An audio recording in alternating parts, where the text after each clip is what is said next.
जय श्री विष्णु। कार्तिक मास हिंदू धर्म में विशेष महत्व रखता है और इस मास के छठे दिन की कथा मोक्ष प्राप्ति का मार्ग दिखाने वाली है।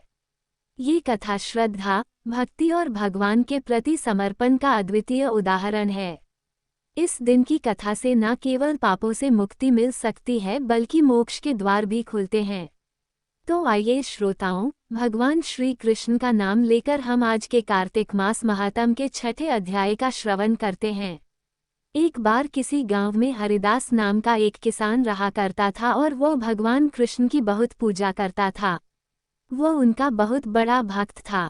लगभग हर महीने ही वो वृंदावन जाता और वहां भगवान को पेड़ों का भोग लगाता। वृंदावन में भगवान श्री कृष्ण को पेड़ों का भोग जरूर लगाया जाता है क्योंकि यह भगवान कृष्ण के प्रिय भोगों में से एक है। वो किसान भगवान को भोग लगाने के बाद बचे हुए पेड़े प्रसाद रूप में घर लाता और आसपास के लोगों में बांट दिया करता था।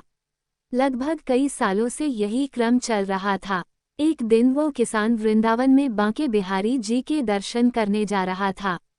तभी रास्ते में उसने एक हलवाई की दुकान देखी जिस पर एक खास तरह की मिठाई बन रही थी। उसे देखकर हरिदास को कुछ समझ में नहीं आया, तो वह हलवाई से पूछने लगा, अरे भैया, आप ये कौन सी मिठाई बना रहे हो? हलवाई बोला, भैया, इसे खुरचन कहते हैं। खुरचन यहाँ की सबसे मशहूर मिठाई है और नंदलाला को बहुत पसंद है। जरा चख कर तो देखो। तो हरिदास बोला, नहीं, मैं पहले अपनी कान्हा को भोग लगाऊंगा, उसके बाद ही खाऊंगा। एक काम करो, तुम पेड़ों की जगह आज मुझे यही मिठाई दे दो। हलवाई ने खुरचन देकर वह किसान मंदिर पहुंच गया, बांके बिहारी जी की पूजा की और भोग लगाकर वापस गांव आ गया। उसके बाद वह हर महीने कान्हा जी को खुरचन का भोग लगाने लगा। इसी बीच मौसम बदला और गर्मियां शुरू हो गई। फिर एक बार वह वृंदावन जाने लगा। रास्ते में उसी हलवाई की दुकान पर पहुंचा, लेकिन इस बार उसे दुकान पर कहीं भी वह खुरचन नजर नहीं आई। हरिदास ने हलवाई से पूछा, भैया, आज खुरचन नजर नहीं आ रही, क्या बात है? हलवाई बोला, भैया, गर्मियों में दूध की कमी हो जाती है और खुरचन बनाने में बहुत सारा दूध लगता है, इसलिए गर्मियों में खुरचन नहीं मिलती। यह नहीं बल्कि पूरे वृंदावन में आपको कहीं नहीं मिलेगी। आज खुरचन की जगह तुम ये पेड़े ले जाओ। किसान कहने लगा, अरे भैया, मैं तो कान्हा जी को खुरचन का ही भोग लगाना चाहता हूँ। आप मेरे लिए थोड़ी सी खुरचन बना दो। हलवाई बोला, अरे, खुरचन नहीं बन सकती, उसे बनाने में पूरा दिन लग जाता है। हमारे पास इतने छोटे बर्तन हैं जिसमें थोड़ी सी खुरचन बनाए। आप मेरी बात मानो, कान्हा जी को पेड़ों का भोग लगा दो। किसान ने सोचा, लगता है इस बार कान्हा जी को खुरचन का भोग नहीं मिलेगा, चलो पेड़े का ही भोग लगा देता हूँ। ऐसा कहकर उसने हलवाई से पेड़े लिए और भगवान को भोग लगाने के लिए मंदिर में पहुंच गया। भोग लगाकर वापस आ गया। जब अपने घर पर वह रात के समय सो रहा था तो उसके सपने में कान्हा जी बाल रूप में दिखाई दिए। उसने देखा, नन्हे से कान्हा जी की आंखों से टप टप आंसू बह रहे हैं और उनके सामने पेड़े पड़े हुए हैं जिसका भोग उसने कान्हा जी को लगाया था। कान्हा जी को उदास होकर इस तरह रोते देखकर हरिदास की तो झट से नींद खुल गई। वो बहुत बेचैन हो उठा। उसे लगा कि उसके कान्हा जी बहुत नाराज हैं, दुखी हैं और उन्हें खुरचन का ही भोग चाहिए। वो अपने मन में सपने को याद करके रात में ही पैदल वृंदावन के लिए चल पड़ा। रास्ते में वह चलता जा रहा था और किसी तरह चलते चलते वह हलवाई की उस दुकान पर पहुंच गया। वह लगातार सारी रात तक चलता रहा। अब जब वह वृंदावन में उसी हलवाई की दुकान पर पहुंचा तो सवेरा होने वाला था। हलवाई भी इतने समय में उस किसान को अच्छी तरह से जान गया था क्योंकि वह लगभग हर महीने ही वृंदावन की उस दुकान पर आता था। हलवाई ने कहा, अरे भाई जी, इतनी सुबह सुबह क्या बात है? किसान बोला, अरे भैया, आप मुझे बता दो खुरचन कैसे बनेगी, नहीं तो मेरे नंदलाला तो भूखे रह जाएंगे। हलवाई बोला, हमारे जैसी खुरचन पूरे वृंदावन में कोई नहीं बनाता। तुम्हें किसी हलवाई ने खुरचन के बारे में पता करने भेजा है कि कैसे खुरचन बनाई जाती है? इतनी स्वादिष्ट खुरचन तो केवल हमारी ही दुकान पर मिलती है। यहाँ तुम कान्हा जी का नाम लेकर झूठी मनगढ़ंत कहानियां बना रहे हो ताकि मैं तुम्हें खुरचन बनाने की विधि बता दूं। चलो भागो यहाँ से और फिर कभी दोबारा नजर मत आना। हलवाई से डांट फटकार सुनकर किसान दुखी हो गया। वह कान्हा जी के मंदिर के बाहर जाकर चुपचाप बैठ गया। दुख के मारे वह कान्हा जी के दर्शन करने भी नहीं गया। खाली हाथ जाता तो क्या करता, उसे तो नंदलाला के लिए खुरचन का भोग ही चाहिए था। अब उधर किसान को मंदिर की सीढ़ियों पर बैठे बैठे सुबह से शाम हो गई। वह भूखा प्यासा वहीं बैठा रहा और हरे कृष्ण का जाप करता रहा। शाम के समय वही हलवाई, जिसने किसान को डांट कर भगा दिया था, उसे ढूंढते हुए आया और कहने लगा, भाई जी, मैं बहुत देर से आपको ढूंढ रहा हूँ। आपको मैंने दुकान से भगा दिया और उसके बाद से ही मेरी दुकान पर तो एक भी ग्राहक नहीं आया। शाम तक सारी मिठाइयाँ ऐसे ही रखी रही और सारी बासी हो गई। आज से पहले तो कभी ऐसा नहीं हुआ। मुझे माफ कर दो। नंदलाला तुम्हारे द्वारा स्वयं मेरी मिठाई का भोग लेना चाह रहे थे और मैंने घमंड में आकर क्या किया। अब चलो मेरे साथ, मैं तुम्हें खुरचन बना कर दूंगा। किसान बोला, मुझे क्षमा करो भाई, मेरे कारण तुम्हें कष्ट हुआ, अपनी दुकान छोड़कर तुम्हें यहाँ मुझे ढूंढते हुए आना पड़ा। हलवाई बोला, आप पहले मेरे साथ चलो, मैंने बहुत सारा दूध मंगाया है। अब दुकान में हर दिन खुरचन बनेगी और फिर चाहे तुम कितनी भी खुरचन लेकर चले जाना, मैं तुम्हें कान्हा जी को भोग लगाने के लिए खुरचन जरूर दूंगा। अब हलवाई उस किसान को अपने साथ दुकान पर ले गया और उसके सामने ही खुरचन बनाने लगा। पूरी रात खुरचन बनाने में लग गई और सुबह होते ही मंदिर के कपाट खुलते ही किसान ने भगवान को खुरचन का भोग लगाया। उस हलवाई ने सारी खुरचन प्रसाद के रूप में बांट दी। अब किसान के मन की जो बेचैनी थी, जो उदासी थी, वह भी दूर हो गई क्योंकि उसके नंदलाला ने उसके हाथ से खुरचन का भोग ग्रहण कर लिया था। प्रेम से बोलिए, बांके बिहारी लाल की जय। कार्तिक मास महात्म देवताओं और जलंधर का युद्ध। जैसा कि आप जानते हैं कि जलंधर की आज्ञा मिलने पर दैत्यों ने द्रोणाचल पर्वत, जिस पर अपार संजीवनी बूटियां थी, जिनका प्रयोग करके देवगुरु बृहस्पति सभी देवताओं को जो कि युद्ध में मारे जाते थे उन्हें पुनः जीवित कर दिया करते थे। तो जब दैत्यों को जलंधर ने आज्ञा दी कि द्रोणाचल पर्वत उठाकर समुद्र में फेंक दो, तो दैत्यों ने वह संपूर्ण द्रोणाचल पर्वत उठाकर समुद्र में फेंक दिया। इसके बाद देवगुरु बृहस्पति जी जब दोबारा युद्ध आरंभ हुआ तो एक बार फिर से संजीवनी बूटी लेने के लिए द्रोणाचल पर्वत पर गए, लेकिन वहां पर पर्वत नहीं था। तो देवताओं का संहार होते हुए देखकर देवगुरु बृहस्पति घबरा गई। व्याकुल होकर बृहस्पति देव ने देवताओं से कहा कि अब शीघ्र यहाँ से भागो, क्योंकि ये दैत्य जलंधर के अंश से उन हुए हैं, इसलिए ये तुम्हारे मारे से अब नहीं मरेंगे। देवगुरु बृहस्पति जी की यह बात सुनकर सभी देवता घबरा गए और भयभीत होकर भागने लगे। जब समस्त देवता दसों दिशाओं में भागकर छिपने लगे, तब दैत्यराज जलंधर ने जीत के नगाड़े बजवा हुए अमरावती नगरी में प्रवेश किया। देवताओं के भाग जाने पर इंद्र की राजधानी अमरावतीपुरी शुंभ और निशुंभ के अधिकार में सौंपकर जलंधर देवताओं का पीछा करने के लिए सुमेरु पर्वत की ओर चल दिया। इंद्रादीप राज जलंधर को अपनी ओर आता हुआ देखकर भगवान विष्णु की स्तुति करने लगे। वे नतमस्तक होकर विनीत भाव से बोले, हे मत्स्यकच्छ आदि अनेक रूप धारण करके अपने भक्तों के दुखों को मिटाने वाले, हे सारी सृष्टि का पालन और संहार करने वाले, शंख चक्र गदा और पद्म को धारण करने वाले, हे प्रभु आपको बारंबार नमस्कार है। हे लक्ष्मी रमना, हे दैत्यों का नाश करने वाले, हे पीतांबर धारी, हे शरणागत के रक्षक, आपको नतमस्तक नमस्कार है। जलंधर नामक दैत्य से पीड़ित होकर हम देवताओं के समस्त संताप को हरने वाले, हम चंद्र सूर्य दो नेत्रों वाले आपको नमस्कार करते हैं। जो कोई भगवान की इस संकटनाशक स्तुति को पता है, उसके समस्त संकट भगवान स्वयं दूर कर देते हैं। सो हे राजा पथु, भगवान देवताओं की स्तुति सुनकर और उनके महान दुखों को देखकर शीघ्रता से उठकर और गरुड़ पर सवार होकर जाने लगे। तब महालक्ष्मी जी ने पूछा कि हे प्रभु, आप कहाँ जा रहे हैं? तब भगवान विष्णु ने उत्तर दिया कि तुम्हारे भाई जलंधर के भय से भयभीत तथा पीड़ित देवताओं की सहायता करने को मैं जा रहा हूँ। प्रभु की यह बात सुनकर लक्ष्मी जी कहने लगी, भगवान मैं तो आपकी परम प्रिय हूँ, फिर आप मेरे भाई को कैसे मार सकते हैं? भगवान ने कहा, देवी शंकर जी से उत्पन्न और ब्रह्मा जी के वचन के कारण हम जलंधर को कदापि नहीं मारेंगे। लक्ष्मी जी को इस प्रकार समझाकर शंख चक्र और खड्ग लेकर भगवान विष्णु जलंधर से युद्ध करने के लिए युद्ध भूमि में पहुंच गए। उसी समय बहुत से दैत्य गरुड़ के पंखों के वेग से ही मारे गए। पवन से पीड़ित दैत्यों को देखकर जलंधर को अत्यधिक क्रोध आ गया और वह स्वयं भगवान विष्णु के सामने युद्ध करने को आ गया। उस समय जलंधर और भगवान विष्णु में घोर युद्ध हुआ। उस समय बाणों से आकाश ढक गया। तब भगवान विष्णु ने जलंधर के रथ का ध्वज छत्र और बाण काट डाले और रथ के सभी घोड़ों को भी मार डाला।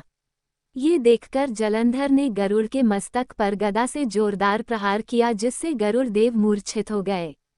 तब भगवान विष्णु ने अपनी तलवार से जलंधर के उस गदा को ही काट डाला। इसके बाद तो जलंधर और भगवान विष्णु में कई वर्षों तक मल्ल युद्ध होता रहा।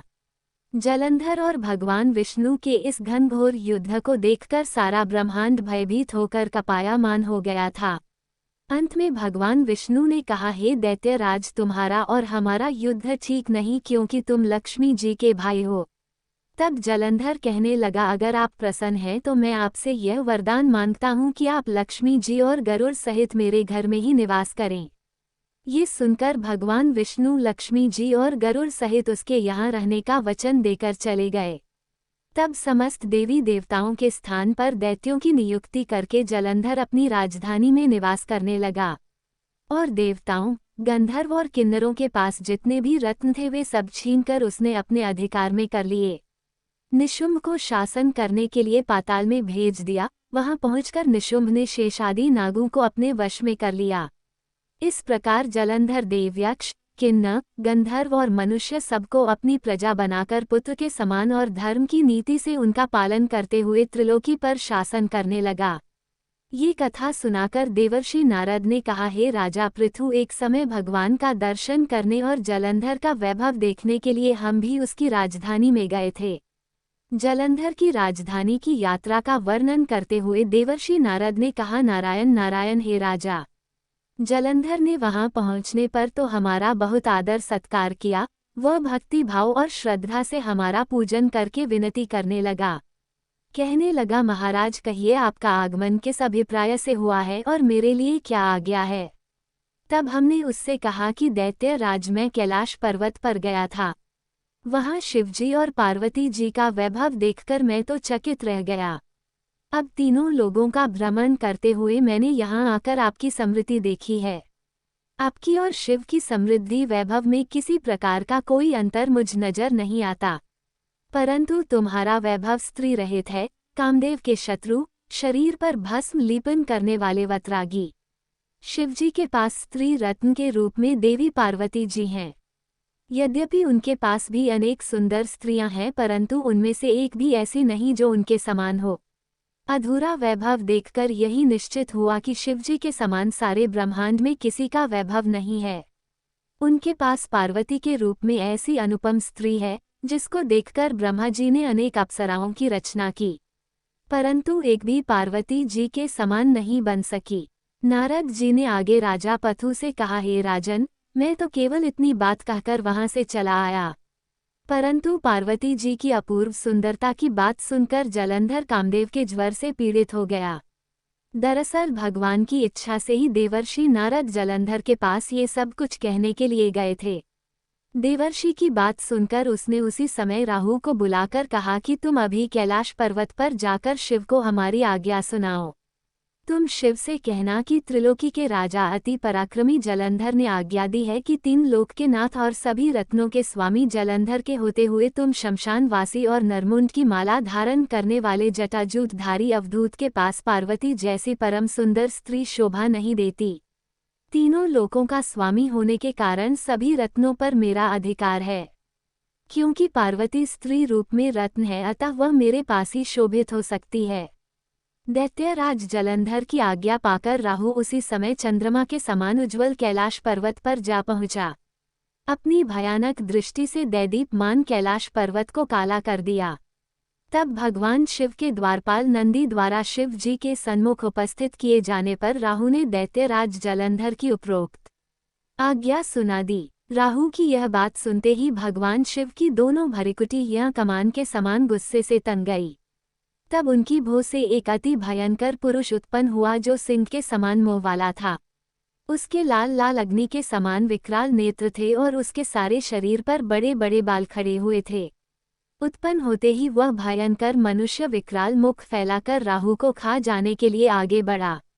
अब तो राहु भयभीत होकर कहने लगा, हे देवों के देव महादेव जी, एक तो मैं ब्राह्मण हूँ, दूसरा दूध के रूप में यहाँ पर उपस्थित हुआ हूँ, इसलिए अब आप कृपा करके मुझे तो मत मारिए। राहु की यह बात सुनते ही भगवान शंकर ने उसे आकाश में फेंक दिया।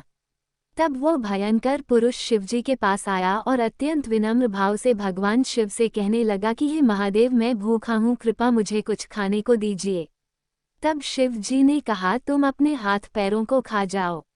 शिव जी की आज्ञा पाते ही वो विशाल कायक मनुष्य अपने हाथ और पैरों सहित अपने सारे धड़ को खा गया।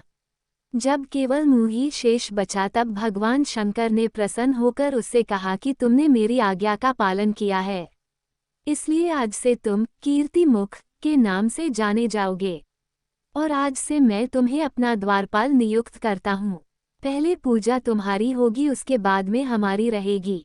तुम्हारी पूजा के बिना हमारी पूजा निष्फल ही रहेगी। उधर शिव जी के द्वारा आकाश में फेंका गया राहु बर्बर देश में जाकर गिर गया।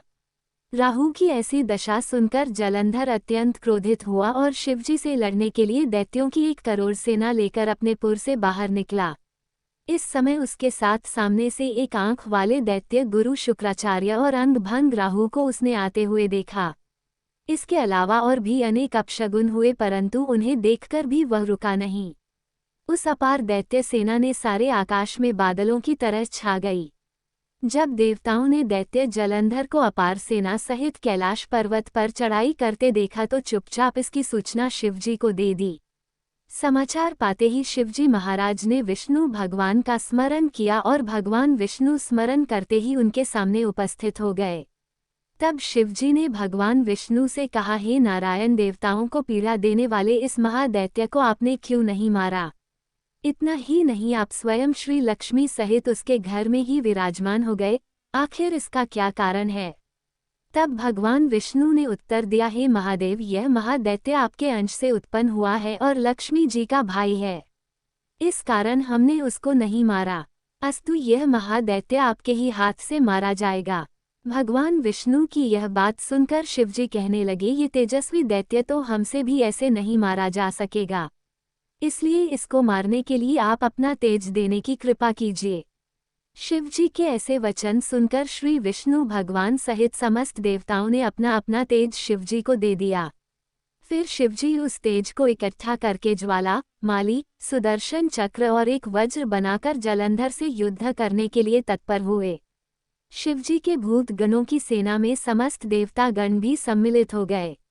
उधर जलंधर अपनी सेना सहित कैलाश के पास पहुंच गया और इधर कीर्ति मुख और नंदी आदि समस्त गण और देवताओं की सेना भी युद्ध के मैदान में आ डटी।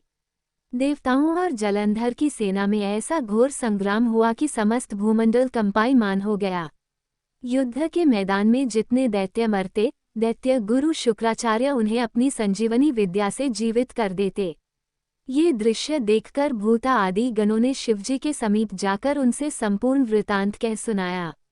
तब शिवजी ने कंद के समान मुख वाले महाभयंकर लाल जंघा नामक एक कन्या अपने मुख से उत्पन्न की और वह कन्या हुंकार मारकर दैत्यों को अपने मुख में डालते हुए श्री शुक्राचार्य जी को उठाकर आलोक हो गई। तब शिवगण निर्भय होकर दैत्य सेना को बुरी तरह मारने लगे। गणों की इस मार से व्याकुल होकर दैत्य सेना भाग खड़ी हुई।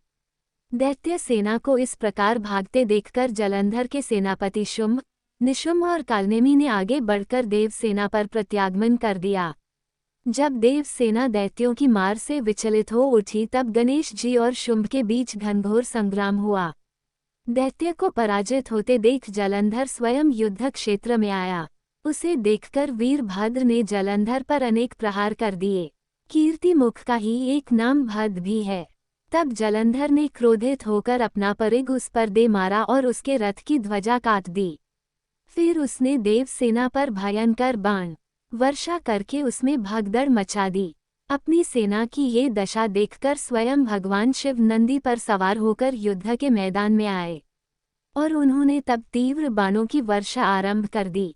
शिवजी के प्रहार से दैत्य सेना इस प्रकार भागने लगी जैसे कार्तिक मास के व्रत से पाप समूह भाग जाते हैं। उसी समय शिवजी ने अपने बाणों से खड्ग रोमा का सिर काटकर पृथ्वी पर गिरा दिया। इसके पश्चात जैसे ही जलंधर आगे बढ़ा, शिवजी ने उसके रथ के घोड़ों और सारथी को मार गिराया। तब जलंधर खड्ग हाथ में लेकर पैदल ही शिवजी की ओर दौड़ा। शिवजी ने उसी क्षण आगे बढ़कर एक मुक्का उसकी छाती में मारा जिससे जलंधर अचेत हो गया।